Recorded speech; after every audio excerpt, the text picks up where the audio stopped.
भारतीय संविधान भाग 2 नागरिकता आर्टिकल 5 से 11 तक।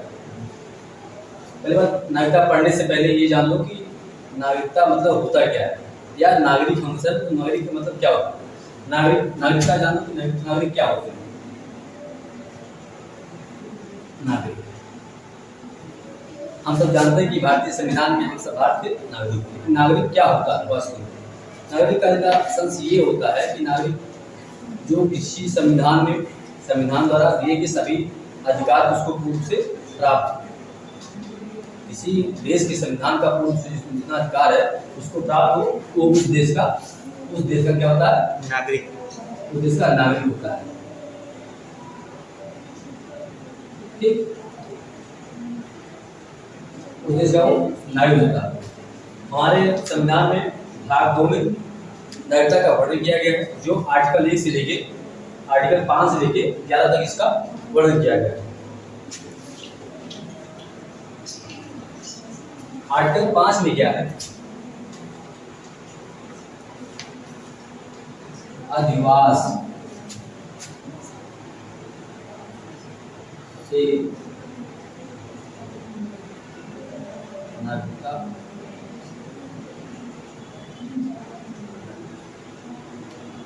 आर्टिकल 5 में है अधिवास से नागरिकता प्राप्त करना, यानी वो व्यक्ति जन्म से भारत का नागरिक हो, उसके माता पिता में से कोई भी भारत का नागरिक हो, या संविधान का लागू हुआ 26 जनवरी 1950। इसमें 3 ऑप्शन आता है। पहला, या तो जन्म से भारत का नागरिक, दूसरा माता या पिता, तीसरा संविधान लागू होने के पश्चात 5 वर्ष पूर्व।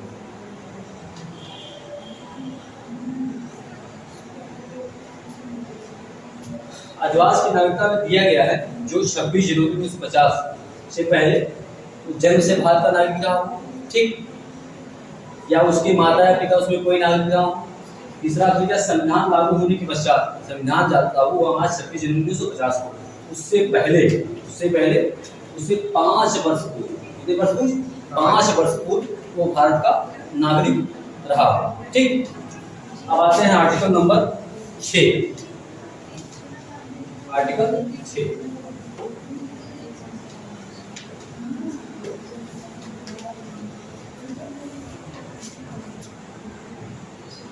Article number 6।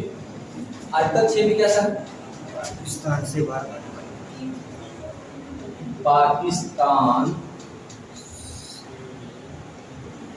से भारत आने वाले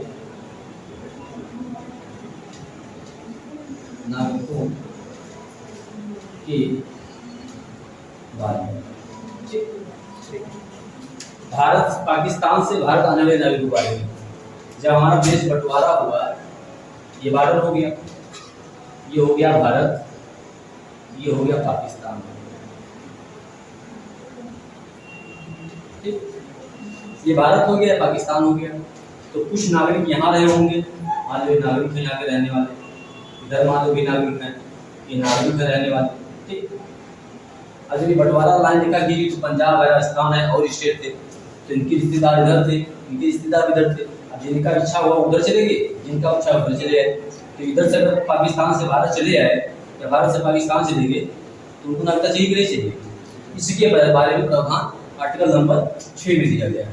ठीक है, और ये सीमा रेखा डिसाइड किया गया, इसकी समय जो है, समय है 19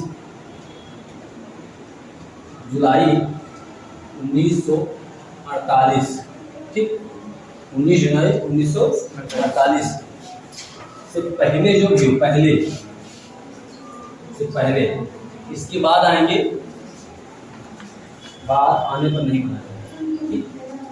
यानी पाकिस्तान से भारत आने वाले नागरिक, पाकिस्तान से जो भारत आए रहा हो, ये जो नागरिक इधर से इधर आके, ये सर समय 19 जुलाई 48 की पहले जो आए हैं तभी माना जाएगा, उसके बाद का नहीं माना जाएगा। 19 जुलाई 1948 से जो पहले आए हैं वही लोग नागरिक माने जाएंगे, उसके बाद वाले नहीं माने जाएंगे, ठीक।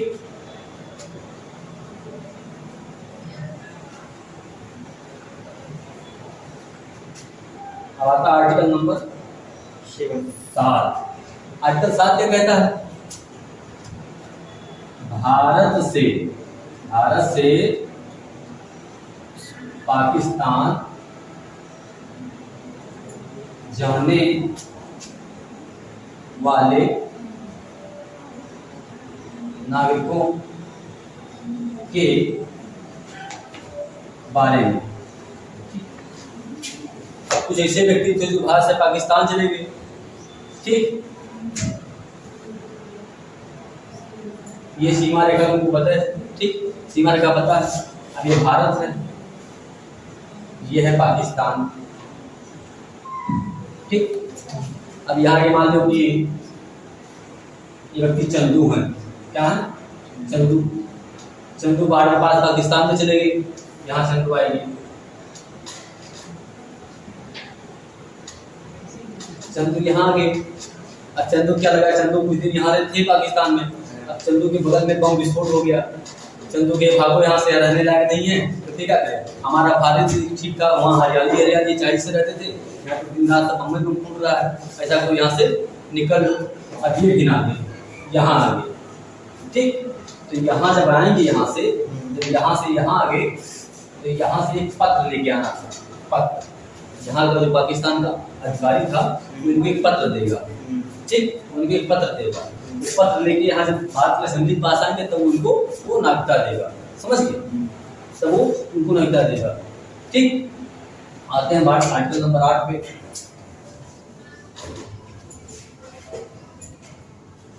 आर्टिकल 8 में इसमें दिया है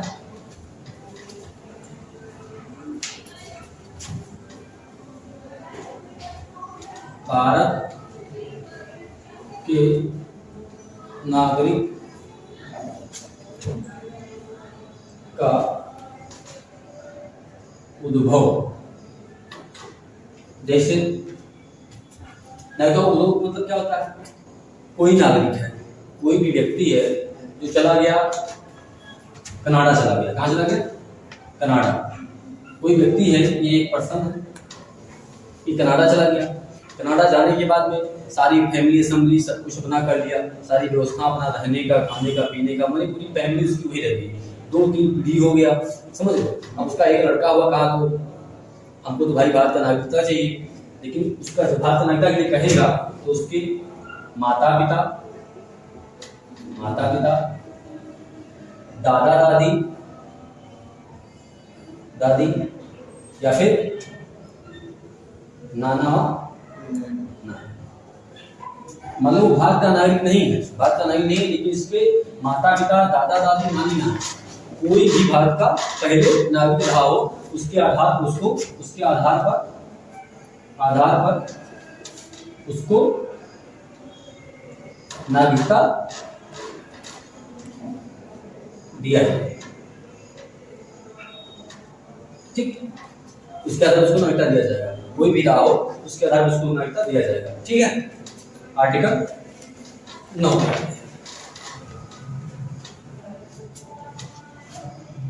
आर्टिकल 9 है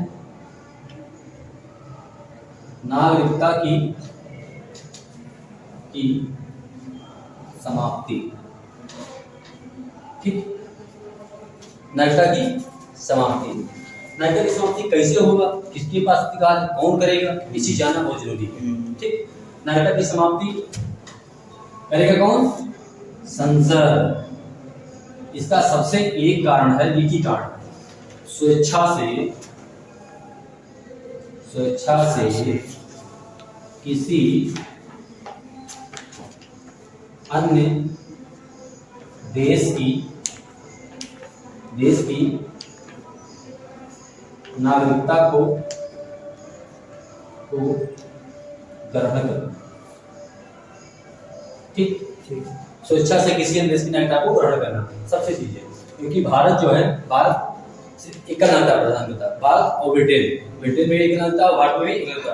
यानी कि आप उत्तर प्रदेश के हैं तो ये नहीं कि उत्तर प्रदेश से तुम महाराष्ट्र जाने में तुमको अलग से पासपोर्ट दिखाना भैया कहाँ नागरिक हो। ठीक है, आप भारत में कहीं भी जाइए आपको नागरिकता एक ही होता है, एकल नागरिकता। भारत में दो नागरिकता नहीं है। अमेरिका में जैसे अमेरिका में होता है, अमेरिका में स्टेट का अलग होता है, सेंट्रल का अलग होता है। ठीक है, और भारत में एकल नागरिकता है। यदि स्वेच्छा से तुम ये हो, स्वेच्छा तुमको एक नागरिकता माना जाएगा, अदर देश की नहीं नागरिकता माना जाएगा। भारत में एकल नागरिकता है, भारत में एकल नागरिकता है। ठीक है, भारत में एकल नागरिकता है। दूसरी बात क्या है, शत्रु देश की सहायता करने पर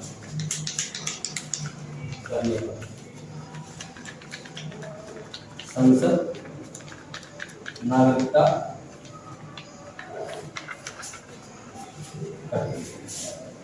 युद्ध के समय पे शत्रु देश की सहायता करो, तभी आपको नागरिकता खत्म कर दिया जाएगा, नागरिकता खत्म कर दिया जाएगा। ठीक है,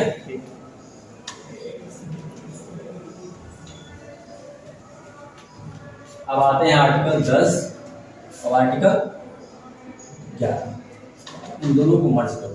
ठीक, क्योंकि ये दोनों अभी तक जितने प्रावधान हमने पढ़ा 5 से लेकर 9 तक जितने पढ़े हैं सब ये नागरिकता भारत में आने वालों लोगों के बारे में दिया गया है। भारत में कौन कौन नागरिक है, कौन कौन नहीं नागरिक है, कैसे होगा, उनकी नागरिकता कैसे प्राप्त किया जाए, किसी को प्रदान किया जाए, ये सब जितने भी नागरिक बने हैं ये सब भारत में विदेशों से आने वालों के बारे में बताया गया है। लेकिन हम सब भी तो रहते हैं भारत में। ये जो 10 और 11 जो प्रावधान दिया गया है ये हम दोनों की, मतलब मूल रूप से भारत के निवासी हैं, उनको कैसे निवास स्थान दिया जाएगा, क्या क्या किया जाए, उनके प्रावधान क्या जाएगा, इसका ये है संसद। इसका प्रावधान करेगा, इसका प्रावधान संसद करेगा। ठीक है, संसद क्या करेगा, जो ये लिखा हुआ नागरिकता अधिनियम 1955। संसद ने इसमें क्या किया, सबको लेके बना दिया कि नागरिकता अधिनियम 1955 बना दिया। इसी आधार पर किसको कैसे नागरिकता दिया जाता है। ठीक है, इसमें नागरिकता 5 प्रकार से दिया गया है, ऊपर लिख लें।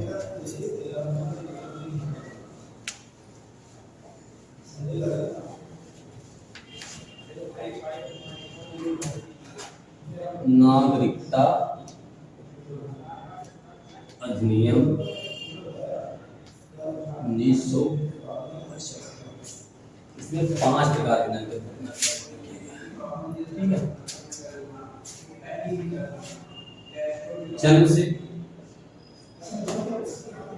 वंश से, जन्म वंश से, पंजीकरण से,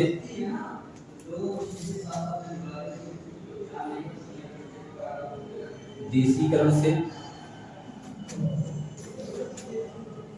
और एक है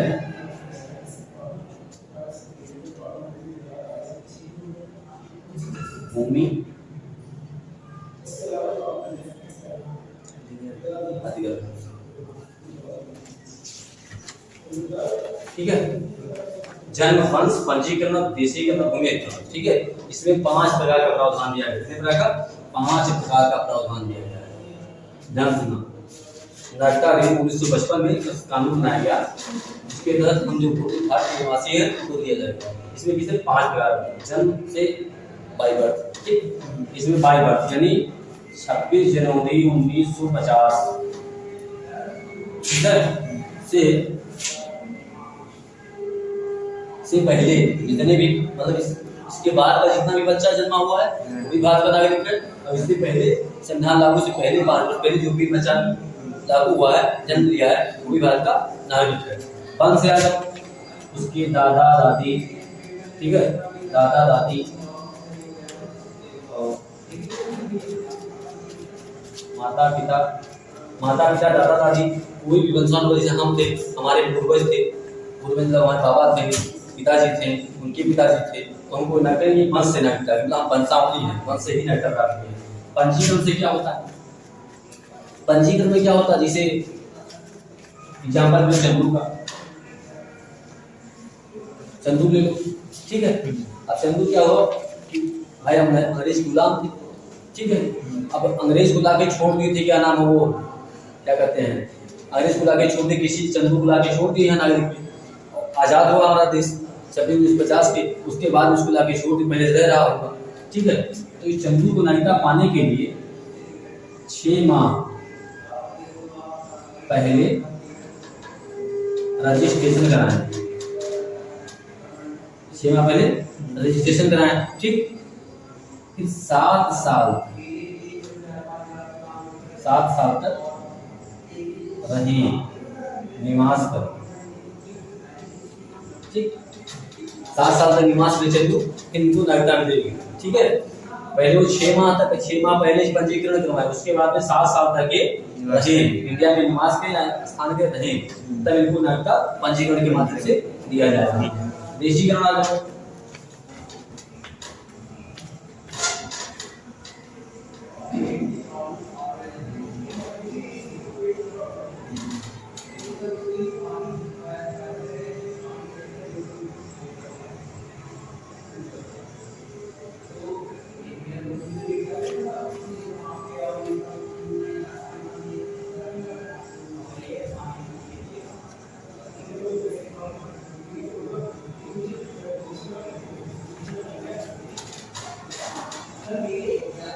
नागरिकता क्यों आपसे, जो व्यक्ति कहीं बाहर रह रहा हो, ठीक है, वो भारत में आ जाए, भारत में आके रहना चाहे, भारत में आके रहना चाहे, ठीक है, उसको देशीकरण के माध्यम से भारत की नागरिकता दे दिया जाएगा, उसको भारत के देशीकरण के माध्यम से नागरिकता दे दिया जाएगा। भूमि अधिग्रहण से क्या है? भूमि अधिग्रहण, जैसे भारत है, किसी क्षेत्र को अधिग्रहण कर ले, ठीक है, मान लो कि बांग्लादेश को ले ले, क्या कर ले, अधिग्रहण कर ले। अब बांग्लादेश को अगर अभी अधिग्रहण कर लेता है, वहाँ जिसको विभाग जमीन ले लिया, तो जितने भी वहाँ के नागरिक हैं सब कहाँ नागरिक मान जाएंगे, पूरे नागरिक भारत के माने जाएंगे, ठीक है। नागरिकता के 1955 में क्या है, 5 प्रकार के दिए हैं, जन्म से, वंश से, पंजीकरण, देशीकरण एवं भूमि अधिग्रहण। जन्म से क्या होता है, 26/1950 से जितना भी जन्मे हैं, हम हैं, आप हैं, कोई भी है, तो भारत का नागरिक हुआ। वंश से क्या होता है, उसकी वंशावली, माता पिता दादा दादी पहले से रहे हो, उसको इन्हें दिखाना कि हम नहीं, हमको नागरिकता नहीं मिली, नागरिक होता है। पंजीकरण से क्या होता है, जैसे एग्जाम्पल है चंदू का, बाहरी कोई व्यक्ति आकर यहाँ रहना चाहता है, मतलब भारत का नागरिकता ग्रहण करना चाहते हैं, 6 माह पहले रजिस्ट्रेशन कराए, इन 7 वर्ष लगातार रहे, उसको नागरिकता मिल जाएगा। देशीकरण क्या होता है, कोई विदेशी व्यक्ति है, वो भारत का मूल रूप से निवासी रहा हो, भारत का निवासी रहा हो, ठीक है, निवासी रहा हो, ठीक है, तो वो आके यहाँ पे, ठीक है, वो आके यहाँ व्यक्ति बाहर रहा हो, तो देशीकरण से माध्यम से नागरिकता मिल जाएगा। भूमि अधिग्रहण से क्या है, जैसे हमने क्या किया, बांग्लादेश का क्षेत्र अधिग्रहण कर लिया, ठीक है, बंटवारा में 100 समाज समाधान किया गया, तो जितने भी क्षेत्र आएगा, पार्टी में उसकी जितने भी व्यक्ति हैं, उसी से भारत के नागरिक माने जाएंगे, ठीक है, ओके, थैंक यू।